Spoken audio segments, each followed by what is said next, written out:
Hi everyone, I'm Ani and I'm a creator. I like creating in photos, drawings, words, so and any other way that I feel in the moment. So this is the first episode of the podcast, Talking with the Universe. And today's topic is moving beyond judgment, which I'm really excited about. Um, why I chose this as the first topic. I went to an Erasmus Plus training and I really got a lot out of it. I learned many things. I connected to people. I learned a lot about my inner judgment and the inner judge. So I really want to share this with more people. And today I'm talking through the universe, through Andreea. And Andreea, Hi. can you say a bit more about yourself? Introduce yourself. Thank you. Yeah, thank you for inviting me to the first episode. I feel this is going to be a huge success, and I feel that we are channeling the love that we are through these words from the universe, from our essences. My name is Andreea Vasile. I'm an intuitive guide. I do energy trainings, energy coaching, and I'm here to share as much as it comes through me now about the judgment, about moving beyond judgment.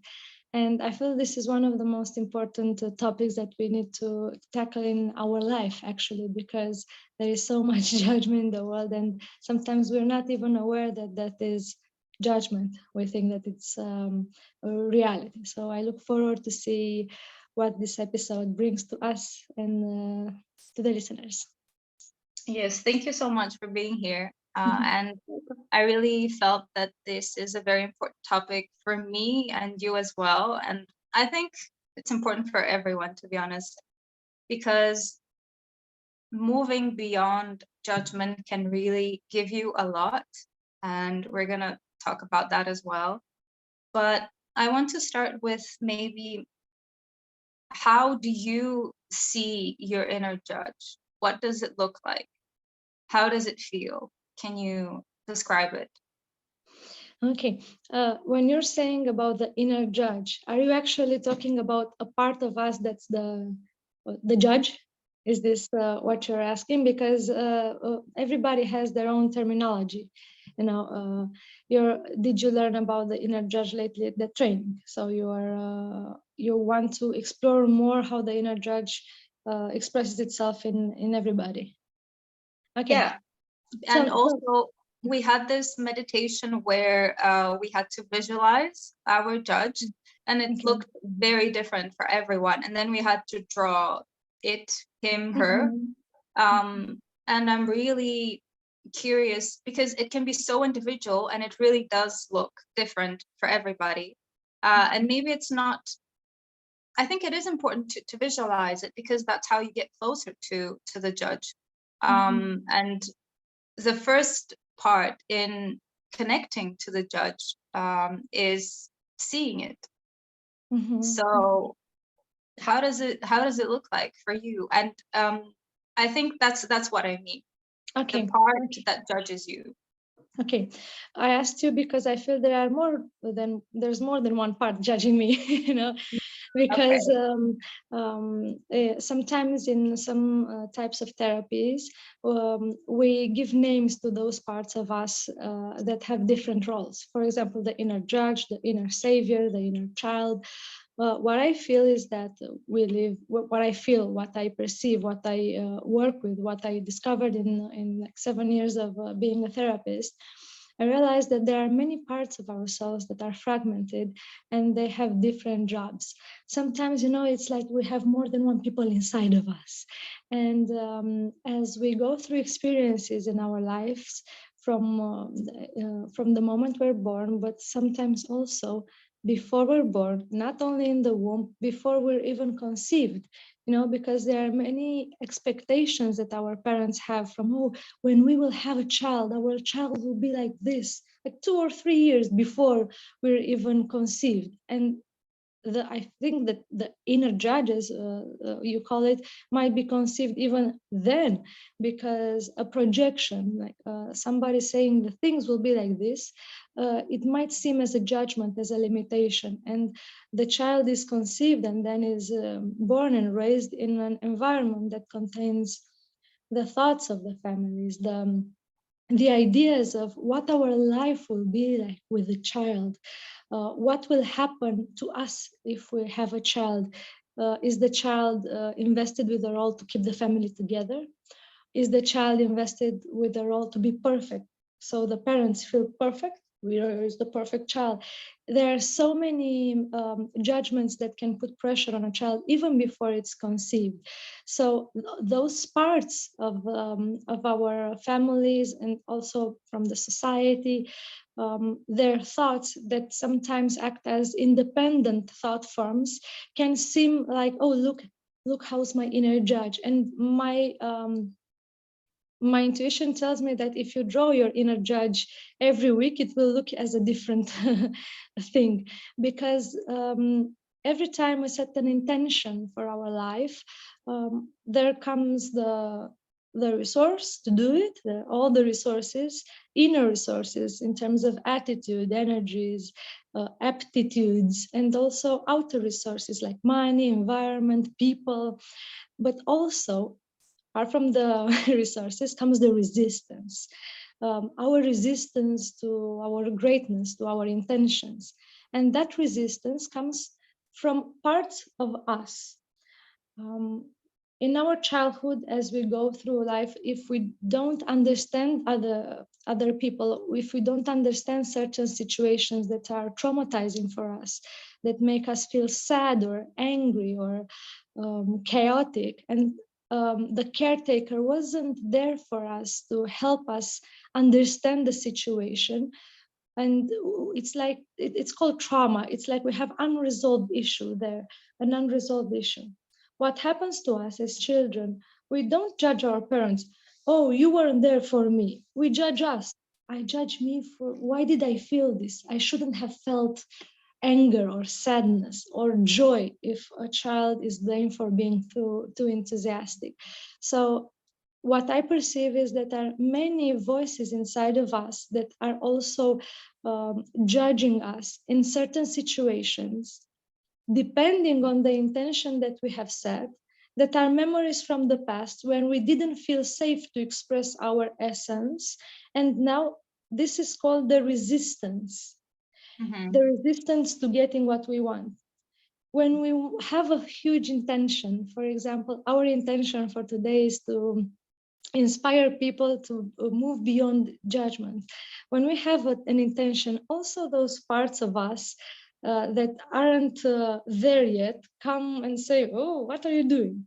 Sometimes they manifest, because you asked me how my inner judge looks like. Yeah. Sometimes they manifest as procrastination. For me, I was late at this interview because there was a part of me that in the childhood, when I was supposed to go somewhere, I was pushed. Hurry up, get dressed, get up. But I didn't have enough time to connect with myself, to see, how do I feel like dressing up for the event? How do I feel like showing up? Do I feel like going or not? It was just pushed. So that part of me, even through therapy, sometimes comes up. And if I judge myself for not being on time, or for all kind of ideas of what I think that I should show up like, if I interact with that judgment and I say, oh, why do you judge me? It's like I'm in opposition with a part of myself. If I consider my inner judge my best friend, that shows me one of my traumas that is ready to be released now, that helps me bring more compassion and connection to myself. But of course, for this, I have to have connection with the other person. For example, the two of us, we met, I don't know, 7, 8 years ago. We do have a connection. We feel each other. Okay, we are with the flow. So it's important that I feel safe with the other in order to see my inner judge and not allow it to take the lead. To say, oh, there's also this. Let's talk about it. Okay, so basically you have to have a certain level of safety and understanding and connection with the other person. But I'm curious, is it just that when do these parts, these inner voices get triggered, or is it just depending on the circumstances, the people, if the reflections of the people, or maybe the inability to connect to ourselves? All Is of it those. all of those? All of those. Tell Okay. me about your inner judge. How did it manifest in this session? Because it's not only a Yeah. voice, it's also sometimes something somatic. Or what did you feel before the session? What happened? Well, so we had actually two exercises, and in the first one we had to visualize our judge, and I saw it as a man, but it was not a physical man. It was more like a shadow, a very blurry sort of energy, and I felt very uncomfortable with the judge, and it was telling me terrible things, and I just felt like crying. And then when we had to draw the inner judge, I actually didn't draw it, because I described him in words. Mm-hmm. I feel that was going to be the more accurate way of describing the judge at that point. And it was, I felt very small and unsafe with him. And then after a few days later, we did another visualization meditation, and it's actually a very vivid memory, because we were outside and the sun was shining and the grass was green, and we had to stretch out our hand and visualize the judge sitting or standing on our hand. And I saw this little man that was like I don't know, a leprechaun or some kind of magical being. And it was just sitting there and watching me, and I felt calm. And and I got the vibe from the judge, like, oh well, you're fine, you're okay. And it was just, I felt like he was looking at me and smiling. Mm-hmm. And then I think that happened because in between those two sessions we had time to explore our inner judge, and really through meditations and through other exercises look inside ourselves, and connect first to ourselves. And this was actually one of my intentions, to connect to myself and then to others. And being in nature really helped that. So I'm really curious about the contrast between those two states of the inner Mm-hmm. judge. What I perceive in what you say is that you had the safest place to connect with the inner judge. Nature is our heart. Our hearts Yeah. resonate in the same vibration with the earth, and whenever we are feeling safe to connect with us and to connect with our inner judge, the opposition is rejection. We don't reject when we connect. So when we prioritize this type of connection and we can name something, we can draw it, it's like we're aware of it. We are bigger than it. It can't control it if we can see it as well. You know what you used to say, what you said in therapy that controls us, it's our subconscious mind. It's like we go on a journey and it takes effort to get it from the subconscious to make it conscious. Oh, I can look at it. Okay, let's explore it. Where does it come from? But you had this very safe space to connect with it. And what I perceive is that in our daily life, it can come up, and our subconscious mind can project it in a certain way. For you, it was projected as a man, you know, and it can be a ball of fire, a man, I don't know, a demon, whatever, you know. Our subconscious mind is programmed to believe it's the part that it's opposite to us, it's opposite to love, because judgment destroys connection. It's like Yeah. it's the subconscious belief that I can't have me and you at the same time, so I'm gonna judge you. in order to have me, or I'm going to judge me in order to have you. It's the opposite of love, judgment, because when you love somebody, you take them as a part of yourself. But we are used to this type of judgment also from our school system because we are judged if we don't behave in a certain way. So there are so many levels of judgment here that I believe that this type of exercise that you did is very important to do it in different moments of life, in different states, but not as a curiosity, as the inner work that we are determined to do, and especially when we have resistance. And if we are to talk about resistance, we can say that resistance is also like going somewhere by car and putting the, foot on the brake. Like, why don't I go further? What is happening? Oh, and you're just getting Yeah. lost in details. Oh, a bird is singing. That's resistance as well. Oh, my back aches. You can't ignore the resistance that comes through a body ache. And in meditation, if you imagine that you're taking a dive like in the sea, but you're taking a dive in your own body into that pain or sensation, or maybe in that emotion that you have, you might see what's the resistance there, or what's the inner judge, how does it look like. But the most important thing to do is to have an intention, to declare, to set the intention. I want to connect with that. I want to see that. Because if we don't know what to ask, we'll just see it, so many things. And then through intention, we can say, the most loving part of me is sharing love to this most judgmental part of me. Yeah. It's really interesting because I feel like in our daily life, we don't really have a lot of time to focus on this. You know, we might be busy, and especially lately, I was very busy with work and going out with friends, and I really enjoy those things. But I think I was kind of missing the connection to myself and to nature as well, because when we live in cities, we're far away from nature. And I keep having this question of how can we, is the best way to reconnect to ourselves just by looking into ourselves with a certain intention?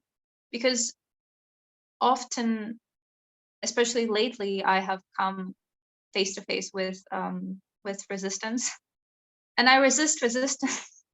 Oh, that's Yeah, another level of the game. yeah, inception. So I'm really trying to find. I think that this training was very, very, very helpful, but I also want to apply it to everyday life, because I feel like, okay, so I had this very safe space there, but I don't always have a safe space in my daily life. I probably have to create it, but then I don't always have the time. So I have all these thoughts that kind of Yeah, discourage me. yeah. So what can we do? You already said it. Yeah, and this is what I do and what I recommend to everybody. If you don't have the safe space, you need to create it, because sometimes our mind goes inventing that we have all this stuff to do, and we distract ourselves from relaxing. When we are relaxing, the universe responds to our vibration, to being relaxed, to being what I call expanded. You know, when you take a deep breath, it's also expanding your lungs, but you offer yourself time and space to go on and breathe deeply within you. Sometimes this creates a safe space within, because our nervous system gets regulated. Safety doesn't come from the mind. Safety comes from the body, and trauma is stored in the body, even though it expresses as a mind of, oh, this thing is wrong, or whatever it shows up as.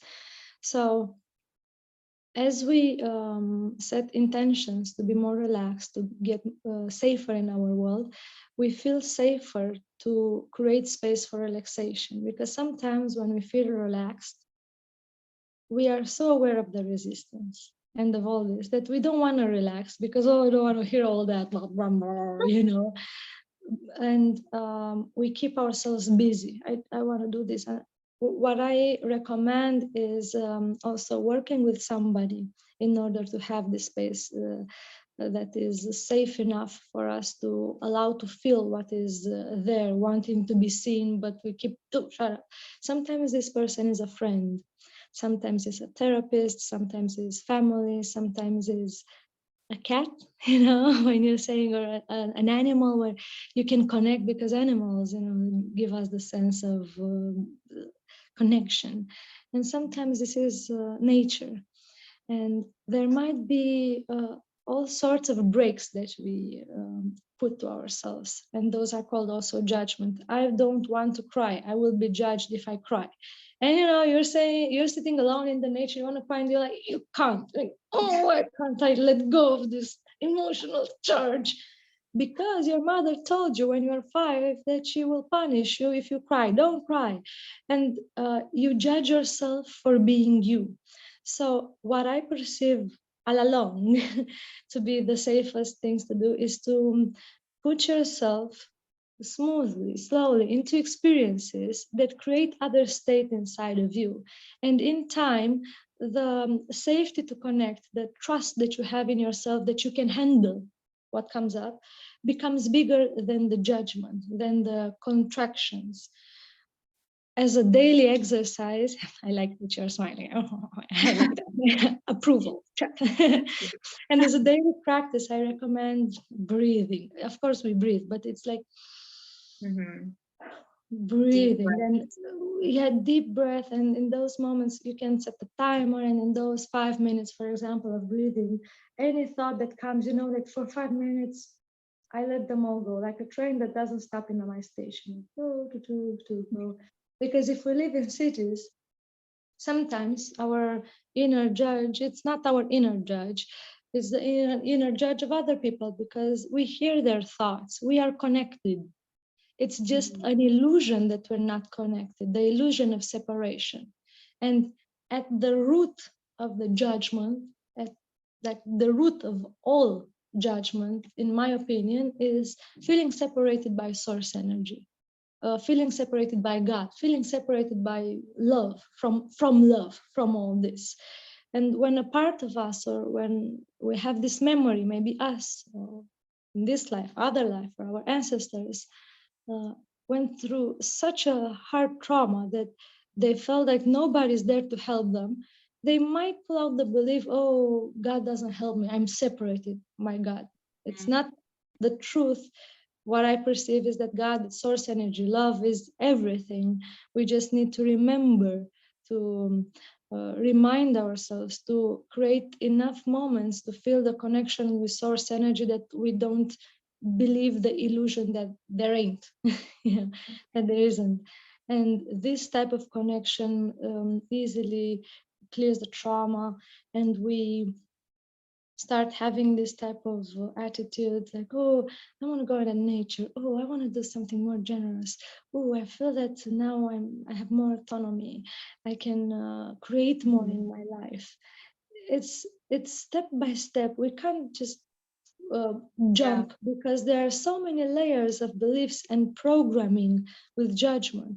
But as many times as we open up to the truth that everything is love, that all is love, there are parts of us that can sustain those parts of us that act like judges.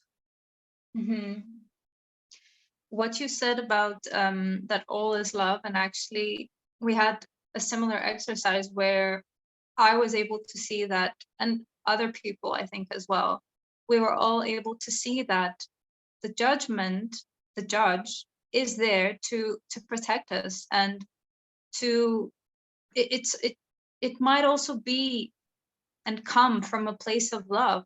And sometimes our parents judge us out of love, even because they really want us to be safe, to protect us, to teach us how to get along, and how to live our lives. Yep. So through a daily practice, and through connection, and through all of these things that we mentioned, we can connect to our inner judgment or inner parts of ourselves that judge us. And then we can become more familiar with them and understand them, because when we are familiar with them, connected, and we understand them, that is when we accept them and we love them. Yes, and they say, oh, I don't need to hold this judgment in order to keep you safe. The issue here is that sometimes our parents, or us as parents, we try to prepare our children for our world, not for their world, the world that comes. And because judgment is a thing of the mind, if we operate from the level of the mind that is linked to the past, our past experiences, we are not able to bring in these perspectives of the future that come from consciousness, that come from being aware of all things at the same time, from knowing everything instead of believing something is right or wrong from our past experiences. So as we open up to the reality of love, that means also to open our heart, to be more loving towards all parts of us, we can access this level of consciousness, of love consciousness, of acceptance, of understanding, the heart that understands, and we can create our reality from the pure, sacred imagination of our heart, of our purity. And we can prepare our children to live their best life through their essences without fear. Without fearing that we're if our children act in a certain way. Yeah, I think what you describe is exactly what happened during the training, because we went there and we didn't know each other. We got to know each other, and then we just, well, at least from my point of view, we all opened up to ourselves and to each other. And I really felt that this moment was when I had my heart most open and connected to everyone. And this was, for me personally, the most important thing. And just the revelation that beyond judgment is true connection, and connection to myself and to others, and doing all that through my heart. And I think this was something that I knew, but I had forgotten a little bit, because I don't know why I forgot it, but I think it's very important for people to remember. Yeah. Okay, so let's breathe deeply and feel all that you said. We talked before about doing a small exercise. I feel this is the best moment to do this. And we're sending the invitation for those who watch to also maybe touch their heart and feel, and maybe remember a moment in time where they also felt connection through their heart. We can have our eyes closed or open as we feel like. And through deep breaths, we can bring in ourselves again, this memory of feeling connected. And I imagine from my heart, I imagine my heart being connected to yours, Ani, and being connected to all those who are listening, like flames that are shining together, flame of love, the fire of love. And let's breathe in deeply with the intention to connect with the most loving parts of ourselves and with the love in all people.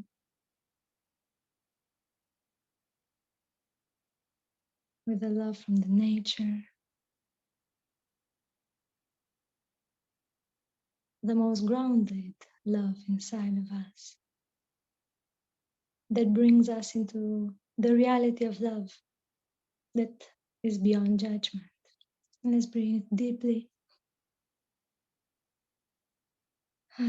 And we can imagine now that we're giving a hug to the person that we love most. also animals, just hugs that connect us heart to heart. And let's breathe in this connection and imagine that this is transforming into us hugging the earth,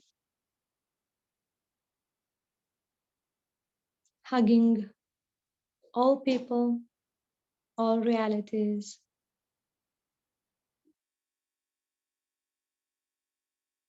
and seeing them through the lenses of our heart, beyond limitation, beyond thoughts,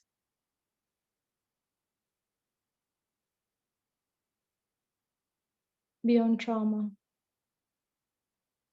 Breathing deeply, beyond delusion,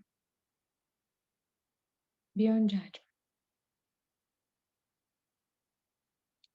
And may in each and every one of us awaken the most loving parts of us that are able to reach and to hug our inner judge,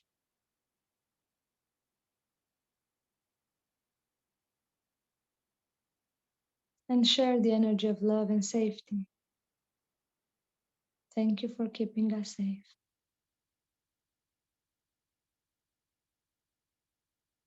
We are ready to grow up and to awaken in each part of us our most loving parts, the love.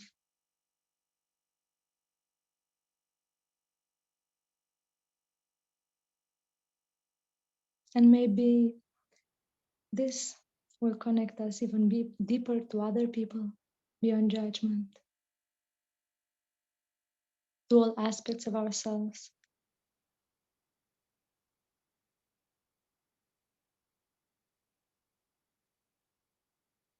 And may this bring us the resources, the inner and outer resources, to become aligned to ourselves, to our essence, to source energy, and manifest our life through our souls. Let's breathe deeply and relax. Thank you so much for this opportunity to Thank share. you. This was so beautiful. I think we And did a good job. yeah, thank you for all the insight. And I realized that actually I didn't have to ask you a lot of questions because you answered them even before I asked them. So this, I think this really shows our connection, and Yeah, I yeah. really do feel it as It's well. always the connection that creates the energy. It's not an interview. It's not. It's just the connection, and it's the space between us. Mhm. Space that we created that invited people to. Oh, let me look at my inner judge. This is an interesting perspective. I can love myself more. I don't know who Mm. talks like that with themselves, but anyway. Some people, I think. Um, Also something that I noticed was that when I'm connected to myself and to others, it's very easy to be more creative, and inspiration just comes naturally. And something that I saw when I was leaving the training was that because I had to take out my sheets, and in the inside, the blanket that I was using, there was a sign that said inspiration. So basically, I was covering myself with inspiration the whole time. And that was also That's a really good beautiful. business idea. Yeah, yeah, Draw on your sheet. yeah. So thank you so much for Thank everything. you. Thank you too. Thank you for Yeah. everybody who was listening to us and to themselves, and looking forward to next episode. Yes, Great job that you started this. I wish you great luck and inspiration to move forward with this and reach as many hearts as are called to connect with it. thank you. I really believe that, especially after this training, that connection is really, really important. And I'm very excited and open to the other topics that will be discussed in other episodes. And I think the next episode is going to be about our mission in life and how we can get more clarity about that and just everything surrounding that topic. I think it's a very big topic, but it's very close to my heart as well. And I feel like the whole series will be heart centered. Thank you. Thank you Thank so you. much. Looking forward to that. Okay. Okay. So see you soon. See Bye. you. Bye, Bye. everybody.